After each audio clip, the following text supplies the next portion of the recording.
As the school year ends and summer begins, many parents and teachers worry about the summer slide. The summer slide is the tendency for students to lose some of the achievement gains they made during the previous school year. To combat this learning loss, many districts are focusing on providing additional opportunities for students to learn over the summer. How can we combat the summer slide? Are summer learning programs the answer?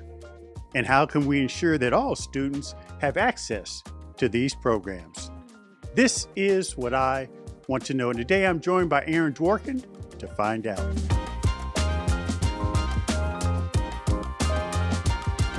Aaron Dworkin is the CEO of the National Summer Learning Association, which works to ensure that all young people in America, especially the most vulnerable, can access and afford a high-quality summer learning experience every year. He joins us today to discuss if summer learning programs can combat the summer slide. Aaron, welcome to the show. It is an honor to be here.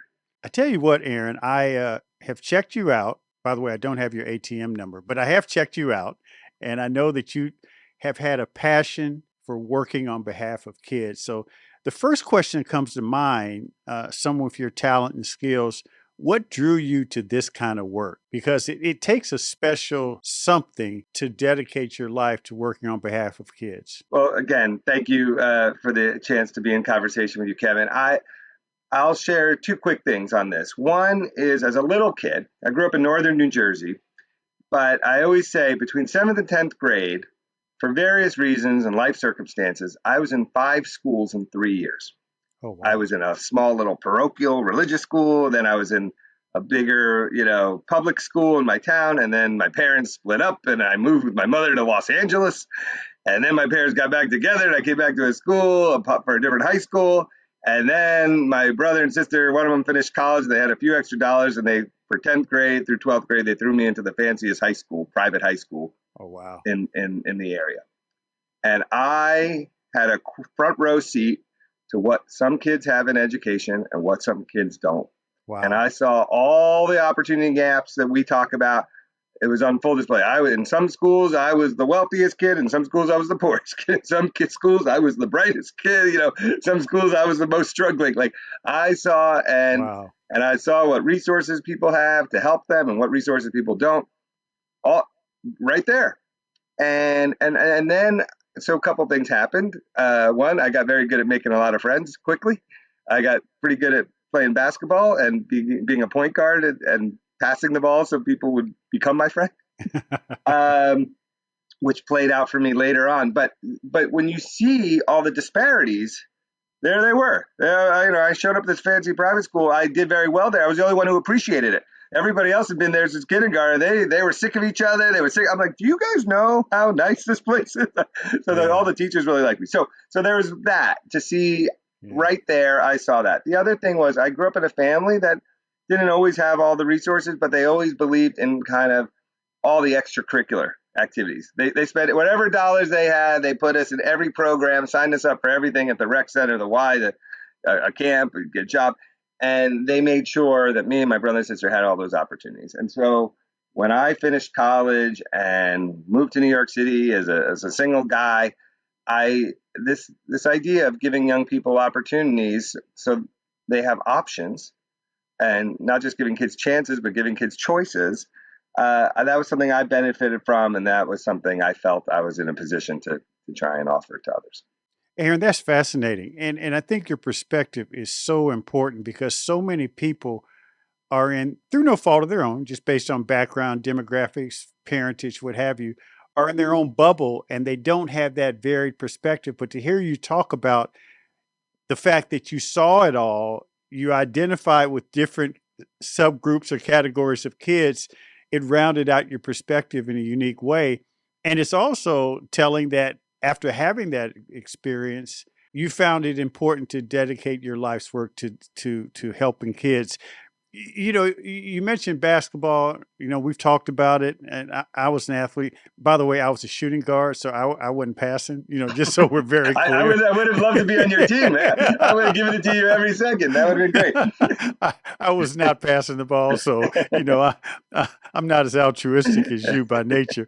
But basketball also led you, along with this commitment to help kids, to doing more work hands on to help kids outside of the school day. So talk about that and that experience in New York. Sure. So after college, I moved to New York City. I was in a leadership program, and then I worked at Moody's Investor Service. I was a bond analyst, but I was volunteering because I didn't wasn't married, didn't have kids, so started volunteering with Big Brothers Big Sisters, and I Yeah. would hang out with a great kid who was 14, and we'd go every weekend, go do some fun activities. And there was a woman running the mentoring program, and I would check in with her, and she said, "Do you know any other guys? I have a huge waiting list of teenage boys looking to hang out with older male role models, and I cannot find any men. I have a million women who want to volunteer, but these teenage boys who want to hang with older guys." And meanwhile, because I was always into basketball, I would play twice a week after work in all these gyms and leagues around New York City.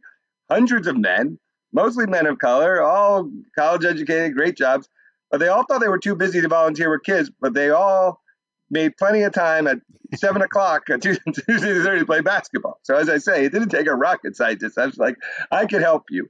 And then I'll just tell you something funny, Kevin, because you're a big basketball fan. Bill Bradley, Yeah. when he ran for president, who was a senator from New Jersey, but he had played for the Knicks and was a Rhodes Scholar. When he was running for president, he came out with like a coffee table book called Values of the Game, Oh yeah. Life and Leadership Lessons I Could Learn from Basketball. And I was so into basketball that I bought that book. And once I read that, I was like, this should be a curriculum for a basketball camp. And so from that, using that leadership curriculum, trying to help Big Brothers Big Sisters, I created with some friends the Hoops and Leaders basketball camp, where for 8 nights and 2 weeks, and the New York City Parks Department gave us the rec center in the West Village, and I got 100 teenage boys, and I got 100 men in their 20s and 30s, and the camp ran from 5 at night to 9 at night because it had to happen after work, and it was for the last 2 weeks of the summer, and every night had a leadership theme, and there was a leadership themed basketball practice, and then the guys would come after work and put on uniforms and have dinner, and we have speakers and leader and teams and ref and all the and dinner and to talk about jobs. And what was funny was the NBA always wanted to send me speakers every night who were players. I said, no one at this camp is that good at basketball. No one's going to be a player. Send me a team doctor, a ref, a broadcaster. Anyway, at the end of those 2 weeks, we would match everyone up and funnel them back into Big Brothers Big Sisters. This grew from Brooklyn, from Manhattan to Brooklyn, and then years later, I became a program director and the national president of Arnold Schwarzenegger's charity called After School All Stars. Yes. And I was able to bring that program with me to that national group. And this camp ran in 10 cities. And in every city, the local NBA team would pay for the camp. And in Miami, instead of playing at the rec center, the kids were playing in the Miami Heat arena. And same with the Bulls in Dallas. It became a whole thing. So anyway, that got me into this line of work. It's interesting. Just an aside, and I do want to get into NSLA and the work you're doing with the Summer Learning National Summer Learning Association. You mentioned Bill Bradley, terrific guy. When he ran for president, me and another member on the city council were his DC folks. So we had a fundraiser for him with Cory Booker and others where we sponsored that book. We gave that book away. Oh, so you're familiar, you know. Yeah, I know that real well. It's so interesting that the work you've done, you sort of match resources with needs that should be obvious, but in many communities, what those young men who are playing basketball with you said to you is a common refrain that I don't have the time, it's too hard, I don't know how to do it. But I always tell people a little bit goes a long way. And oftentimes, once you get people started, it becomes positively infectious. In your work, engaging mentors for young people, working in these programs, even your current job, don't you find that you just have to start? 100%. First of all, that camp, which everybody thought was about kids, was equally impactful and as important to the mentors as it was the kids. I don't want to make it. I'll come back to your question real fast, but I just want to say the first camp I ran in New York City was August 2001, 3-4 weeks before 9/11, and then 9/11 happens. Mm. And all these mentors reached out to me and said, everyone's taking stock of their life. And they're like, this 2 week thing we just did was one of the most important things I ever did. Wow. How could I be helpful? And I would get $25,000 in scrunched up checks sent to me in an envelope from all these banker guys or whatever. Anyway, you never know the impact Yeah. you're going to have. Yeah. And everyone thinks they're helping kids, but obviously when you give to help others, it helps you even more. I would just say that, Michelle Obama always used to say when she would talk about getting kids to eat, vegetables and run around, it was like, make the right choice, the easy choice. And you gotta like align with people's incentives. You go where they are. Don't make it too hard. And right, do you want to play basketball? Yeah. Do you mind playing with a 14-year-old?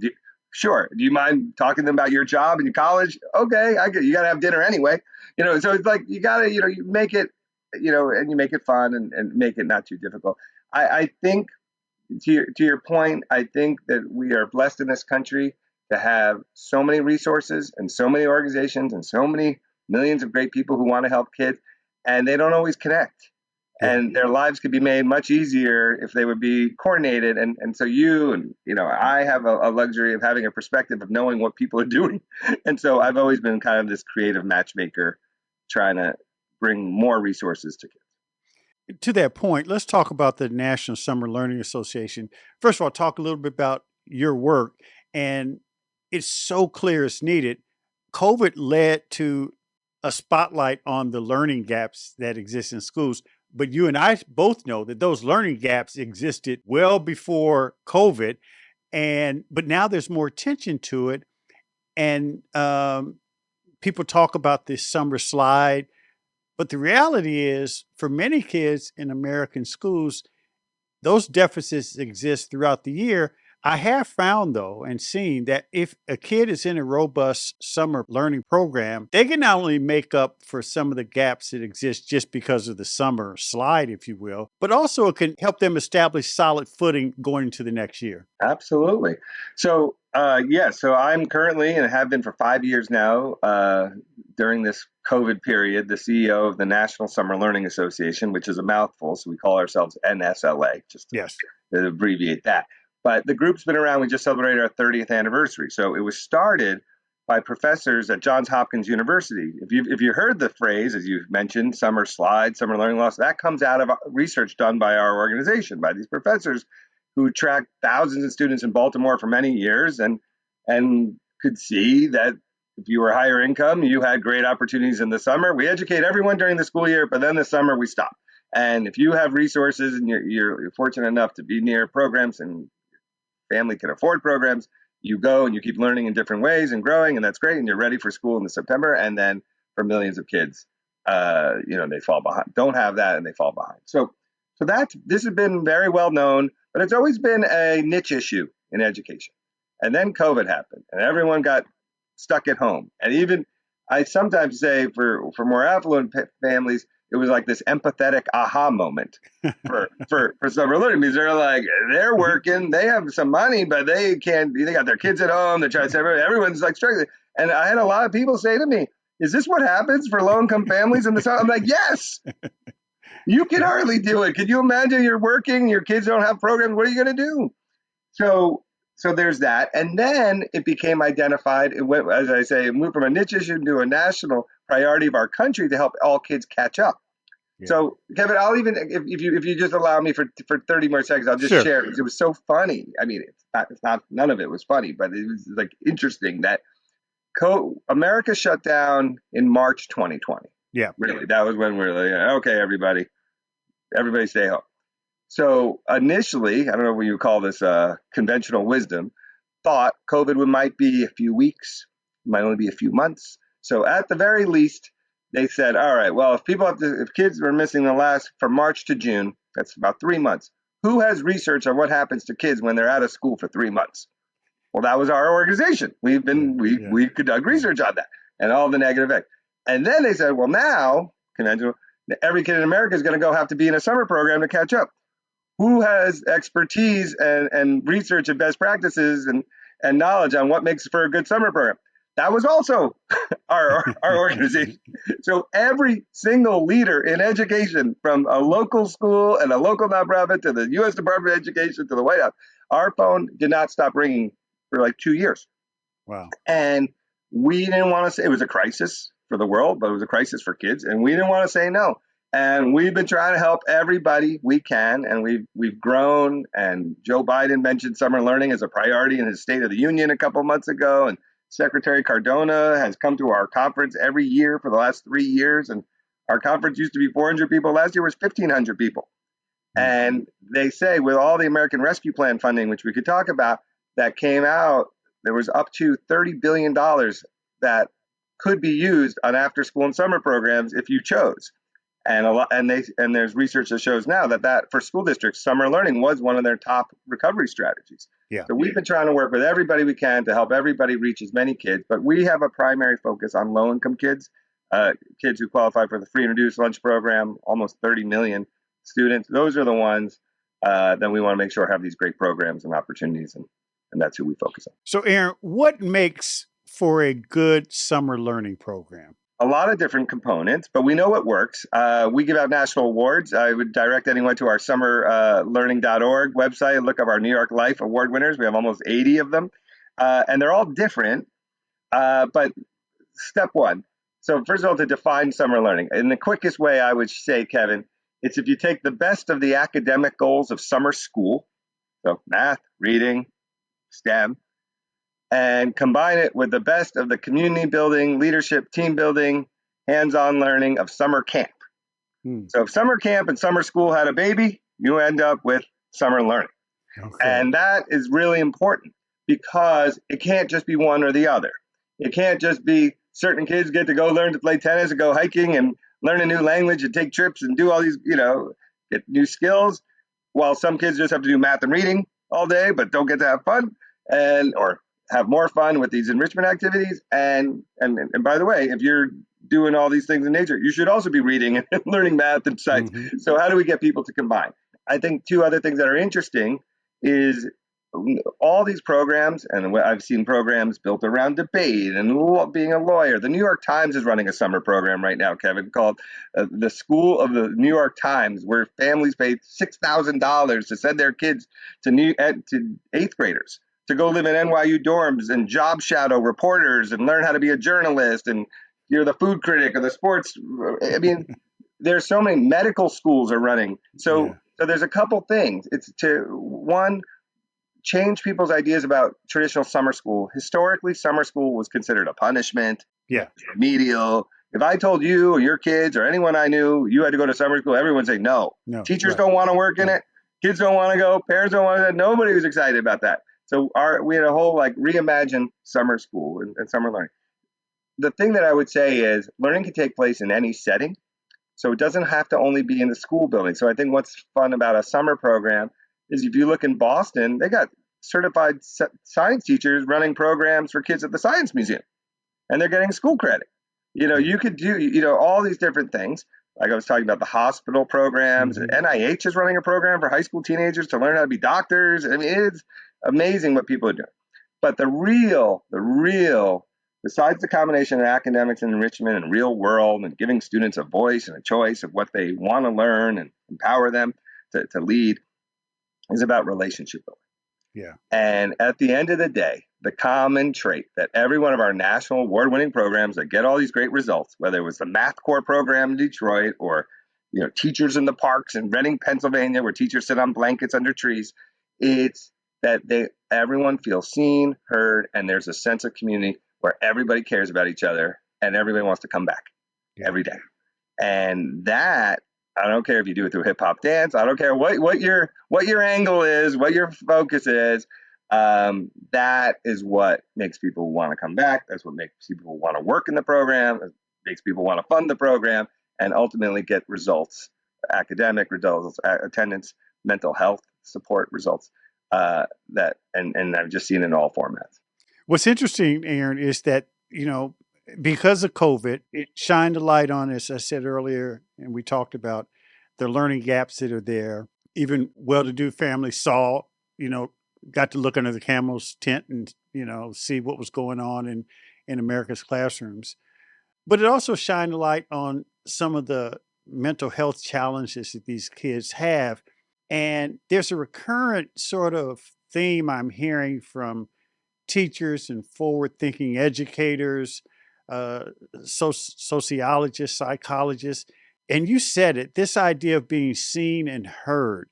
For many of our young people, Generation Zers, COVID was devastating. And many wanted to, curl Hurt up in a themselves. shell. Yeah, Yeah. yeah. Suicide rates among Yeah. teenage girls Suicide jumped 50%. it's crazy. So, but this idea of relationship building and being seen and heard. What's interesting, the reason why I'm calling this out, Aaron, is that, and you and I have been in this work for a long time. 5, 10 years ago, you wouldn't lead with describing a great summer program as a relationship building. You'd be talking about, the folks, most folks would be talking about the academics. You got to pick it up, Yeah. pick up what you lost, blah, blah, blah. But I am glad to see that more and more people understand that, what we erroneously call soft skills are the real skills. Yeah. Kevin, can I even ask? I'll even add further. I mean, I would get the question all the time from people. So I'm trying to set up the summer program. We have a great guide and training staff that go around and work and help people do these things. And people would say to us, what do I need to focus on more? Math and reading, or, mental health and social emotional? I'm like, this is a false choice. It's all of it, both. Well, think about your own kid. What do you want your kid to, math or math? You need everything. But here's what's interesting: people are not good at everything. Yeah. Which is why you need partnerships. Yeah. The other theme and thread, and you know this better than anyone, is about creative partnerships. Yeah. And so there are people who are great at supporting mental health. I was just with the JED Foundation. They are the leading suicide prevention curriculum organization. We're working with them to help get their resources. But, there's great groups who know how to teach math and reading, and you all do that. So how do you connect them together and combine these and braid these resources and get these partners together? I'll just say, I think, on the emotional part, and by the way, the staff, we have a lot of young staff. They were also suffering. That's right. I'm on the national board of the American Camp Association. That first summer, 2021, coming back to the college counselors, the college aides, they needed as much help, if not more, than the campers and the young students.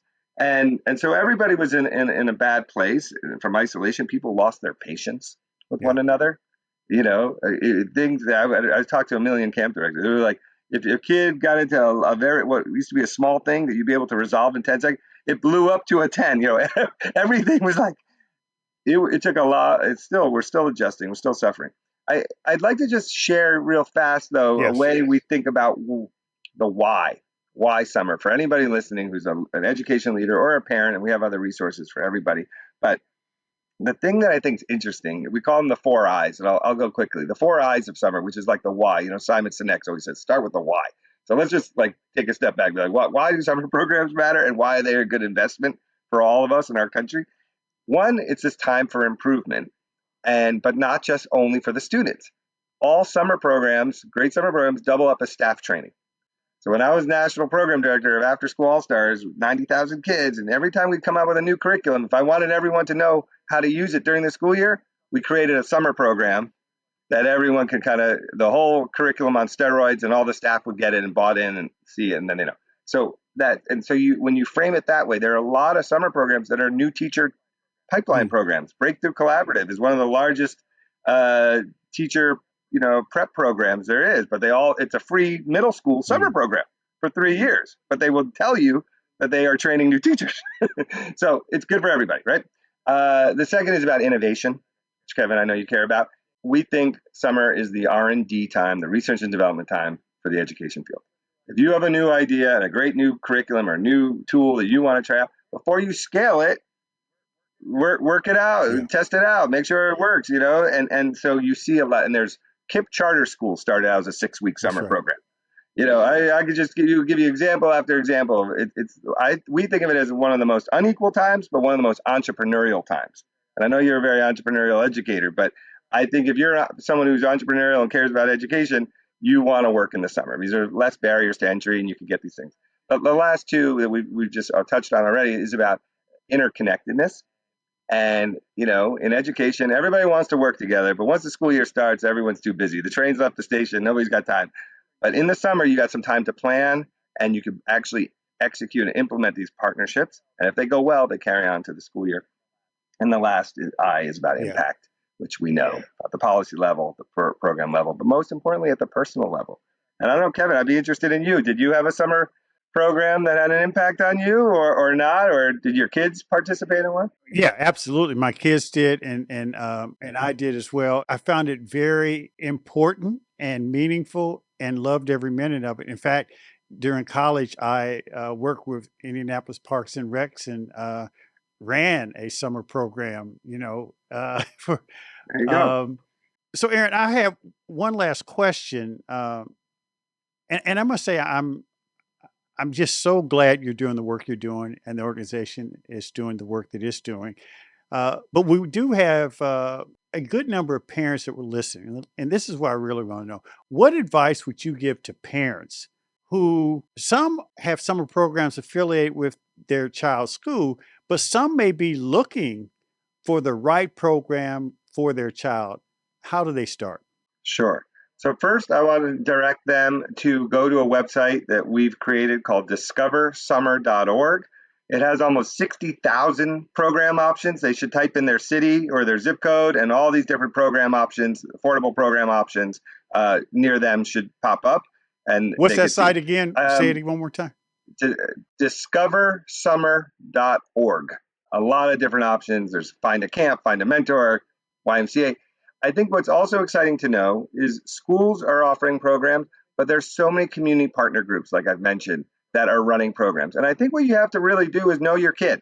What are they passionate about? Here's a chance for them to learn something, not only to catch up on maybe something they struggle with or miss, but what are they passionate about? Are they passionate about cooking? Because, by the way, as you know, we could teach math through cooking, right? You got measurements. Are they interested in music? I was just with somebody. They're sending their kid into a camp. There's a recording studio camp for his kid. So it depends how old your kid is. First of all, if they're kindergarten, first, second, elementary school, you tend to go to a program that's within the radius of where you live, and then libraries are running programs. All those community groups. As you get older, you could go a little further away. It could be a program out in nature, college campus, high school. And then as youth become high school students, it becomes a lot. Summer learning turns into summer jobs and summer internships, summer youth employment. And there's a big move to get school credit, teach entrepreneurship, get school credit for academic credit, plus get paid, plus learn about careers and passions. Trade unions are running summer camps for kids to learn skills, electrician unions. So there's a lot of different allies and partners working with summer programming that don't actually work with kids during the school year. So for parents, again, understand what's near you locally. Usually there's the mayor's office, there's the Department of Youth and Community Development, people who have more resources. We do the best. If you contact our group, summerlearning.org, we can connect you to people that we know. We have a network of almost 25,000 partners. School districts, nonprofits, youth-serving government agencies, corporate partners. There's also a lot of online tools, Kevin, as you know, and Stride knows, and others that have great resources, apps, games, videos. So if you really can't get anywhere, there is stuff to do that I think is hands-on and interactive. The Achievery, that AT&T, there's a lot of different free resources. I cite that one. But depending on what you're interested in, there are groups and there's curriculum, and we could help you vet and tell you what's good options. Summer learning can be fun. Aaron Dworkin, thank you so much. We appreciate you joining us, and good luck to you and your team. And again, thanks for being on What I Want to Know. Thank you for having us. Appreciate it. Thanks for listening to What I Want to Know. Be sure to follow and subscribe to the show on Apple Podcasts, Spotify, or your favorite podcast app, so you can explore other episodes and dive into our discussions on the future of education. And write a review of the show. I also encourage you to join the conversation and let me know what you want to know using hashtag WIWTK on social media. That's hashtag WIWTK For more information on Stride and online education, visit stridelearning.com. I'm your host, Kevin P. Chavous. Thank you for joining What I Want to Know.